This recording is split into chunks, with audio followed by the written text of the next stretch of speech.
আসসালামু আলাইকুম ওয়া রাহমাতুল্লাহি ওয়া বারাকাতুহু। সম্মানিত প্রিয় উপস্থিতি, আল্লাহ পাক রব্বুল আলামিনের দরবারে শুকরিয়া জ্ঞাপন করছি যে আল্লাহ পাক আমাদেরকে একটি সাম্প্রতিককালের গুরুত্বপূর্ণ বিষয় নিয়ে আলোচনা করা এবং আলোচনা শোনার জন্য তৌফিক দান করেছেন। বিষয়টি হচ্ছে যে আমাদের বাংলাদেশে নামাজে আমিন নিয়ে বিশদ আলোচনা হচ্ছে যে আমিন জোরে বলবো না আস্তে বলবো। আমিন জোরে বলা এবং আস্তে বলা উভয়টি জায়েজ,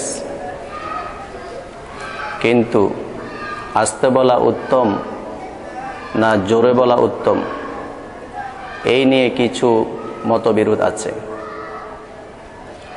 আমিন আস্তে বলা এবং জোরে বলা দুটোই জায়েজ, কিন্তু উত্তম আর অনুত্তম ব্যাপারে কিছু কথা আছে। এই মর্মে দুই ধরনের রিওয়ায়াত পাওয়া যায়, বর্ণনা পাওয়া যায়। আমিনের ব্যাপারে যত হাদিস রাসূল করিম সাল্লাল্লাহু আলাইহি ওয়াসাল্লাম থেকে বর্ণিত আছে, সবচেয়ে নির্ভরযোগ্য হাদিস হচ্ছে হযরত ওয়াইল ইবনে হুজর রাদিয়াল্লাহু তাআলা আনহু থেকে বর্ণিত রিওয়ায়াত। হযরত ওয়াইল ইবনে হুজর রাদিয়াল্লাহু তাআলা আনহুর দুইজন ছাত্র আছে। এক ছাত্রের নাম হচ্ছে সুফিয়ান সাওরি, আরেক ছাত্রের নাম হচ্ছে শুবা। সুফিয়ান সাওরি রহমাতুল্লাহি আলাইহির যে বর্ণনা আছে, ওই বর্ণনায় এমন আছে যে সুফিয়ান সাওরি আন ওয়াইল ইবনে হুজর রাদিয়াল্লাহু তাআলা আনহু قال سمعت النبي صلى الله عليه وسلم قرأ غير المغضوب عليهم ولا الضالين وقال آمين ومد بها صوته। সুফিয়ান সাওরি বর্ণনা করেন ওয়াইল ইবনে হুজর থেকে। হযরত ওয়াইল ইবনে হুজর রাদিয়াল্লাহু তাআলা আনহু বলেন যে আমি নবী করিম সাল্লাল্লাহু আলাইহি ওয়াসাল্লামকে এইভাবে বলতে শুনেছি যে তিনি গায়রিল মাগদুবি আলাইহিম ওয়ালাদ-দাল্লিন যখন পাঠ করেছেন, তিনি বলেছেন আমিন, এবং আমিন বলার সময় ওয়ামাদ্দা বিহা সাওতাহু, যে উনি ওনার আওয়াজকে বড় করেছেন বা আওয়াজকে একটু টেনে আওয়াজ দিয়েছেন। এই হাদিস থেকে বোঝা যায় যে আমিন এটা জোরে বলা হবে। কিন্তু ওয়াইল ইবনে হুজর রাদিয়াল্লাহু তাআলা আনহুর দ্বিতীয় ছাত্র হযরত শুবা, উনি যে বর্ণনা করেছেন হযরত ওয়াইল ইবনে হুজর থেকে, সে হাদিসটি হচ্ছে এমন আন্নান নবিয়্য সাল্লাল্লাহু আলাইহি ওয়াসাল্লাম قرأ غير المغضوب عليهم ولا الضالين فقال آمين وخفض بها صوته, যে নবী করিম সাল্লাল্লাহু আলাইহি ওয়াসাল্লাম গায়রিল মাগদুবি আলাইহিম ওয়ালাদ-দাল্লিন তেলাওয়াত করার পর আমিন বলেছেন এবং ওয়া খাফাদা বিহা সাওতাহু নিম্ন স্বরে তিনি আওয়াজ দিয়েছেন, অর্থাৎ আস্তে আমিন বলেছেন। ওয়াইল ইবনে হুজরের প্রথম ছাত্র সুফিয়ান সাওরি, দ্বিতীয় ছাত্র হযরত শুবা। সুফিয়ান সাওরির বর্ণনা থেকে বোঝা যায় আমিন জোরে বলা হবে।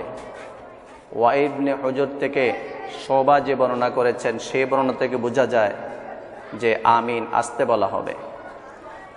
যেহেতু হযরত ওয়াইল ইবনে হুজর থেকে দুই ধরনের হাদিস পাওয়া যায়, সেই জন্য ওলামায়ে কেরাম বলেছেন যে আসলে আমিন আস্তে বলাও জায়েজ, জোরে বলাও জায়েজ, কিন্তু উত্তম কোনটা, আস্তে এবং জোরে, উত্তম আর অনুত্তমের ব্যাপারে কিছু মতবিরোধ আছে। আমরা দেখব যে ওয়াইল ইবনে হুজরের যেহেতু দুইজন ছাত্র আছে, একজন সুফিয়ান সাওরি আর একজন শুবা, যেই ছাত্রের রওয়ায়াত কোরআন এবং অন্যান্য হাদিসের মোতাবেক, হাদিস অনুযায়ী সেই ছাত্রের রেওয়ায়েতকে আমরা গ্রহণ করব। আমরা দেখি সুফিয়ান সৌরি রহমতুল্লাহ আলাইহির রেওয়ায়েত থেকে হযরত শুবার রেওয়ায়েত কোরআনের সাথে বেশি মিল, অন্যান্য সহিহ হাদিসের সাথে বেশি মিল। কারণ হযরত শুবা যে রেওয়ায়েত করেছেন, যে রেওয়ায়েতে আস্তে আমিনের কথা বোঝা যায়, সে রেওয়ায়েত পবিত্র কোরআনের মোতাবেক। কারণ আমিন এটা হচ্ছে একটি দোয়া, আমিন এটি একটি দোয়া। যেহেতু আমিন অর্থ হচ্ছে ইস্তাজিব দোয়া আনা, হে আল্লাহ তুমি আমাদের দোয়াকে কবুল করো। সেই জন্য আমরা যখন দোয়া করি, দোয়া যারা শোনে তখন তারা বলে আমিন আমিন, অর্থাৎ আমাদের কৃত দোয়ায় আল্লাহ তুমি কবুল করো। তো আমিন যেহেতু দোয়া, সুতরাং দোয়া করা হবে কিভাবে? পবিত্র কোরআনে আল্লাহ পাক রব্বুল আলামিন নির্দেশ দিয়েছেন, উদউ রাব্বাকুম তাদাররুআন ওয়া খুফিয়া।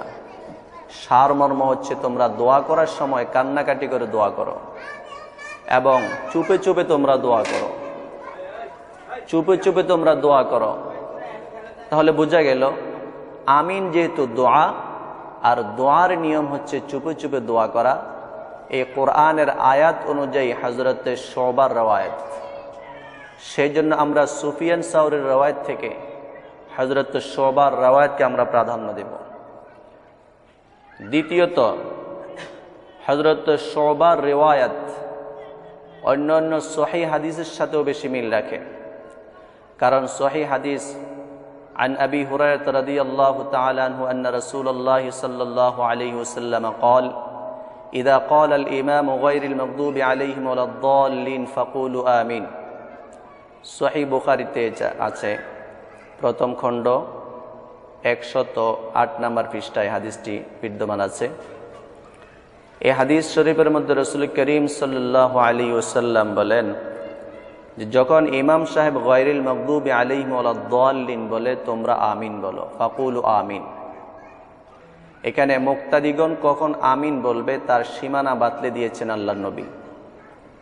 যে ইমাম যখন গায়রিল মাগদুবি আলাইহিম ওয়ালাদ-দাল্লিন বলবে তখন তোমরা আমিন বলো। আমিন জোরে বলা যদি উত্তম হতো তাহলে রসুল এভাবে বলতেন যে ইদা ক্বালাল ইমামু আমিন ফাকুলু আমিন। ইমাম যখন আমিন বলে তোমরাও আমিন বলবা, কিন্তু রসুল এটা বলেন নাই। রসুল বলেছেন ইমাম যখন গায়রিল মাগদুবি আলাইহিম ওয়ালাদ-দাল্লিন বলে তখন তোমরাও আমিন বলবা। তো ইমাম কখন আমিন বলবে সেটা বোঝানোর জন্য আল্লাহর হাবিব গায়রিল মাগদুবি আলাইহিম ওয়ালাদ-দাল্লিনকে সীমানা হিসাবে উল্লেখ করেছেন। সুতরাং এই হাদিস থেকে বোঝা গেল যে আমিন এটা আস্তে বলা হবে, জোরে বলা হবে না, অর্থাৎ আস্তে বলা এটা উত্তম। তৃতীয়ত, হযরত শুবার রওয়ায়াত, এর ব্যাপারে অন্যান্য হাদিসও আছে যে হযরত শুবার রওয়ায়াতকে অন্যান্য হাদিসও সমর্থন করে। যেমন আন আবি মুসা আশআরী রাদিয়াল্লাহু তাআলা আন রাফা'a আন-নাসু আসওয়াতাহুম বিদ-দুআ فقال رسول الله صلى الله عليه وسلم أيها الناس اربعوا على أنفسكم فإنكم لا تدعون أصم ولا غائبا إن الذي تدعونه سميع قريب। তাফসীর ইবনে কাসির খণ্ড নাম্বার 2 পৃষ্ঠা নাম্বার 221 এই হাদিসটি আছে। এই হাদিসের সারমর্ম হচ্ছে যে লোকজন জোরে জোরে দোয়া করতেন, তখন রসুল করিম সাল্লাল্লাহু আলাইহি ওয়াসাল্লাম নিষেধ করেছেন যে তোমরা এত জোরে দোয়া করার কোনো প্রয়োজন নেই। তোমরা তো এমন কোনো ব্যক্তিকে ডাকছো না, এমন কোনো সত্তাকে ডাকছো না, এমন কোনো উপাস্যকে তোমরা ডাকছো না যিনি শোনেন না, যিনি অনুপস্থিত। তোমরা যাকে ডাকছ তিনি তো সব কিছু শোনেন এবং তিনি তো অতি নিকটেই আছেন। সুতরাং তোমরা আস্তে আস্তে আল্লাহকে ডাকবে। তাহলে বোঝা গেল এটা দোয়া। দোয়া আস্তে আস্তে করার জন্য রাসূল করিম সাল্লাল্লাহু আলাইহি ওয়াসাল্লাম অন্য হাদিসের মধ্যে নির্দেশ দিয়েছেন। তাহলে এই হাদিসটিও হযরত শুবার যে বর্ণনা, যে রওয়ায়াত, সেই বর্ণনা অনুযায়ী আছে। সুতরাং সুফিয়ান সাউরির রওয়ায়াত থেকে হযরত শুবার রওয়ায়াতকে আমরা প্রাধান্য দেব।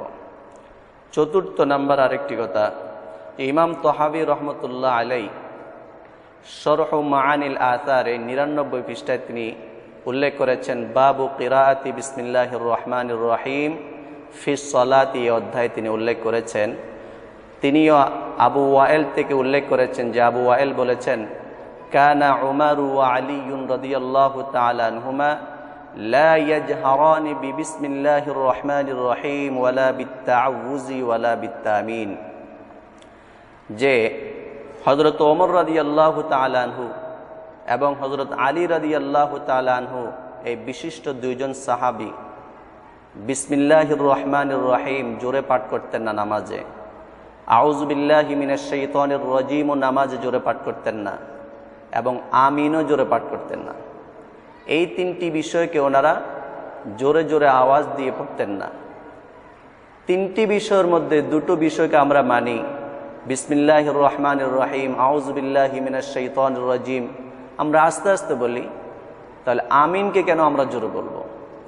যেহেতু এই তিনটি বিষয়ের একই বিধান, সেই জন্য আউযু বিল্লাহ বিসমিল্লাহ যেমনিভাবে আমরা নামাজে আস্তে আস্তে পাঠ করি, তদ্রূপভাবে আমরা আমিনও আস্তে আস্তে পাঠ করব।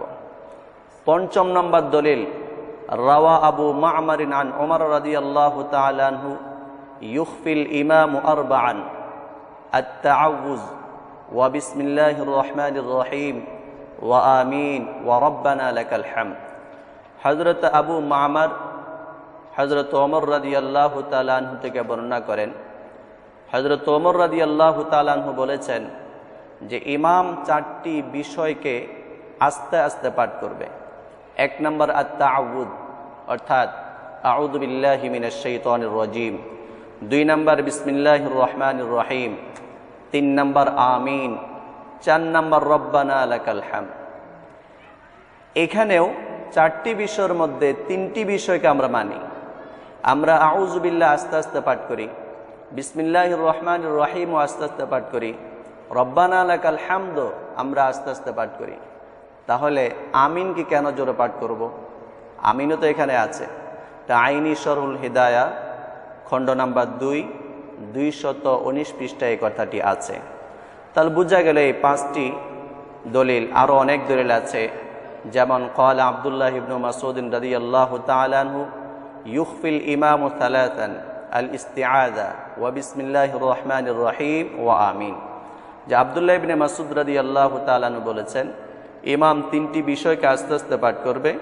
একটি হচ্ছে আউযু বিল্লাহি মিনাশ শাইতানির রাজীম, দ্বিতীয়টি হচ্ছে বিসমিল্লাহির রহমানির রহিম, তৃতীয়টি হচ্ছে আমিন। এখানেও আমরা প্রথম দুটোকে মানি যে আস্তে আস্তে পাঠ করি, কিন্তু আমিনকে আমরা জোরে পাঠ করি। সুতরাং প্রথম দুটির যে বিধান, তৃতীয় বিষয়টিরও সেই বিধান, অর্থাৎ আউযু বিল্লাহ এবং বিসমিল্লাহির রহমানির রহিমের মতো আমরা আমিনকেও আস্তে আস্তে পাঠ করব। এই 6টি দলিল থেকে আমরা বুঝলাম যে ওয়াইল ইবনে হুজর রাদিয়াল্লাহু তাআলা আনহুর দুই ছাত্র সুফিয়ান সাওরী এবং শুবা, সুফিয়ান সাওরীর রওয়ায়াত থেকে শুবার রওয়ায়াত কোরআনের আয়াত এবং হাদিস এবং সাহাবায়ে কেরামের কওল এবং আমলের বেশি নিকটবর্তী মোতাবেক, সেই জন্য আমরা শুবার রওয়ায়াতকে সুফিয়ান সাওরীর রওয়ায়াতের উপর প্রাধান্য দেব। তাহলে সুফিয়ান সাওরী যে রওয়ায়াত করেছেন, যে রওয়ায়াতে আছে ওয়ামাদ্দা বিহা সাওতাহু, এটার ব্যাখ্যা কি? এর ব্যাখ্যা শোনার পূর্বে আমরা জেনে রাখি, আমরা যদি আস্তে আমিন বলি, তাহলে আস্তে আমিন যে হাদিসে আছে সেই হাদিসের উপর আমল হয়ে যায়,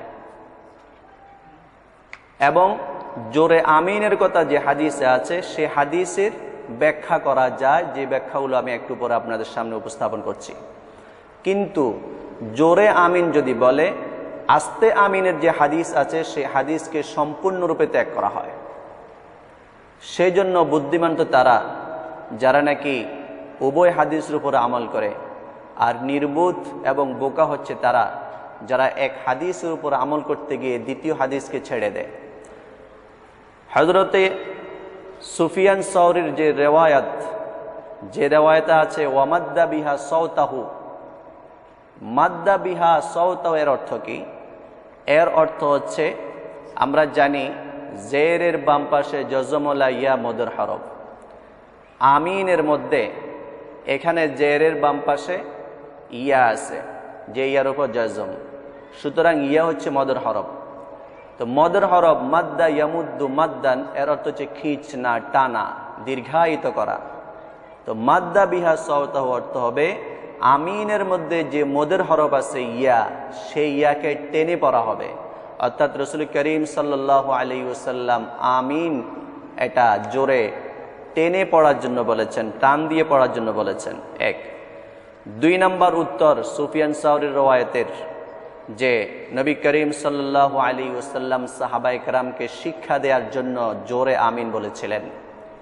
যেমনিভাবে যে নামাজগুলোতে কেরাত আস্তে আস্তে পাঠ করা হয়, যেমন জোহর এবং আসর, সেই নামাজগুলোর মধ্যেও নবী করিম সাল্লাল্লাহু আলাইহি ওয়াসাল্লাম মাঝে মধ্যে কেরাতের সময় এক হরফ বা একটি শব্দের কিছু অংশ একটু একটু আওয়াজ দিয়ে পড়তেন, সাহাবায়ে কেরামকে এই কথা বোঝানোর জন্য যে নবী করিম সাল্লাল্লাহু আলাইহি ওয়াসাল্লাম কি তেলাওয়াত করছেন। তালিমের জন্য, শিক্ষার জন্য, শিক্ষা দেওয়ার জন্য নবী করিম সাল্লাল্লাহু আলাইহি ওয়াসাল্লাম মাঝে মধ্যে সিররি নামাজ তথা যে নামাজগুলোতে কেরাত আস্তে পড়া হয়, সে নামাজগুলোর মধ্যে মাঝে মধ্যে 1-2 হরফ জোরে জোরে উচ্চারণ করতেন। ঠিক তেমনিভাবে নবী করিম সাল্লাল্লাহু আলাইহি ওয়াসাল্লাম তালিমান সাহাবায়ে কেরামকে শিক্ষা প্রদান করার জন্য মাঝে মধ্যে আমিন জোরে বলতেন। কিন্তু এই জোরে আমিন বলা এটা কোনো বিধান না, বিধান হচ্ছে আস্তে আমিন বলা। 3 নম্বর, নবী করিম সাল্লাল্লাহু আলাইহি ওয়াসাল্লামের আমল যদি জোরে আমিন বলার উপর হতো, তাহলে 5 ওয়াক্ত নামাজে সাহাবায়ে কেরাম 5 বার নবীজির মুখ থেকে জোরে জোরে আমিন তেলাওয়াত করা শুনতেন। তো 5 বার যদি সাহাবায়ে কেরাম আমিন জোরে তেলাওয়াত করা শুনতেন, তাহলে তো এই হাদিসের রাবি তথা বর্ণনাকারী অনেক হতো।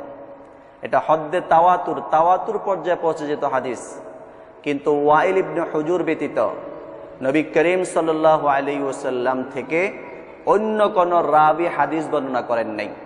সুতরাং বোঝা গেল যে নবী করিম সাল্লাল্লাহু আলাইহি ওয়াসাল্লামের স্বাভাবিক আমল জোরে আমিন বলার উপর ছিল না। প্রশ্ন হতে পারে যে যারা জোরে আমিনের কথা বলে, তারা তো বিভিন্ন রাবির নাম এনে হাদিস উপস্থাপন করে। এই প্রশ্নের উত্তর আমি বলতে চাই, যারা জোরে আমিনের উপর হাদিস নিয়ে আসে, সে হাদিসগুলোর রাবি এমন আছে যারা অনেক কিছু করেছেন, যার কারণে ওই হাদিস গ্রহণযোগ্য নয়। হয় হাদিস জয়ীফ হবে, অথবা সহিহ হবে না, অস্পষ্ট হবে, কোনো না কোনো ঝামেলা আছে হাদিসের মধ্যে, কোনো না কোনো সমস্যা আছে, যার কারণে আসারুস সুনান খণ্ড নাম্বার 1 পৃষ্ঠা নাম্বার 94 সেখানে উল্লেখ আছে যে লাম ইয়াথবুতিল জাহরু বিত্তামিন আনিন নবী সাল্লাল্লাহু আলাইহি ওয়াসাল্লাম ওয়ালা আনিল খুলাফাইল আরবাআতি, যে জোরে আমিন বলা রাসূল করিম সাল্লাল্লাহু আলাইহি ওয়াসাল্লাম থেকে প্রমাণিত নয়।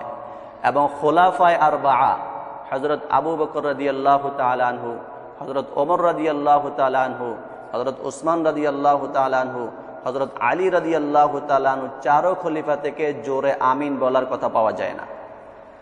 তাহলে যে হাদিসগুলোর মধ্যে জোরে আমিনের কথা আছে, সেই ব্যাপারে আসারুস সুনান খণ্ড নাম্বার 1 পৃষ্ঠা নাম্বার 94-তে আছে ওয়ামা জাআ ফিল বাবি ফাহুয়া লা ইয়াখলু আন শাইইন, যে এই বিষয়ে যত হাদিস আছে, সেই হাদিসগুলোর মধ্যে কোনো না কোনো দুর্বলতা বিদ্যমান আছে।